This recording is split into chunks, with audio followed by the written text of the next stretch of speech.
EPZ ফাঁড়ির আমাদের একটি টিম চেকপোস্ট করতেছিল। ঠিক 10:30টার সময় একটি সিএনজি যোগে 5 জন সন্ত্রাসী তাদেরকে ওভারটেক করে যাওয়ার চেষ্টা করে। আমাদের টিমের যখন সন্দেহ হয় তাদেরকে দাঁড়াতে বলে, সাথে সাথে তাদের হাতে থাকা তাদের পিস্তল দিয়ে আমাদের অফিসার এসআই খাজু মিয়াকে গুলি করতে উদ্যত হয়।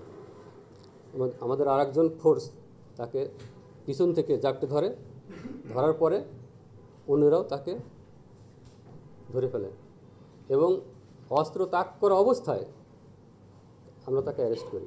আমরা 3 জনকে অ্যারেস্ট করতে পেরেছি এবং সাথে আরও 2 জন ছিল। অবাক করা বিষয় হচ্ছে যে এই 3 জন সদ্য জেল থেকে তারা বের হয়েছে। তার ভিতরে 2 জন, একজন রাকিবুল হাসান রিয়াদ, একজন সোহাগ মোল্লা, গতকাল সন্ধ্যায় তার জেল থেকে বের হয়েছে। সন্ধ্যায় বের হয়ে তার রাত্রে এই অপারেশনে বের হয়। এবং আরেকজন খায়রুল হাসান, বাড়ি শ্রী বল্লভপুর, কুমিল্লা, আমি 1 মাস আগে জেল থেকে বের হয়। বাকি 2 জন যারা পলাতক আছে তাদের সম্পর্কে আমরা তথ্য নিয়েছি, তারাও সন্ত্রাসী। এবং এই খায়রুল হাসানের নামে আমরা দেখেছি সিডিএমএ সার্চ দিয়ে 40টি মামলা আছে। এই মামলাগুলো ডাকাতি, ছিনতাই, খুন, ধর্ষণ এবং মাদক মামলা। এবং রাকিবুল হাসান এর বাড়ি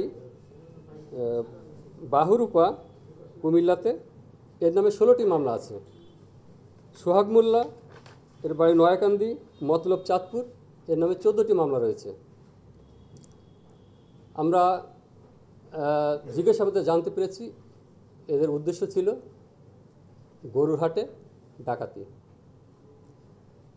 আমরা এর সাথে আরও যদি কেউ জড়িত থাকে তাদেরকে গ্রেপ্তার করে আমরা বিজ্ঞ আদালতে প্রেরণ করার ব্যবস্থা করছি।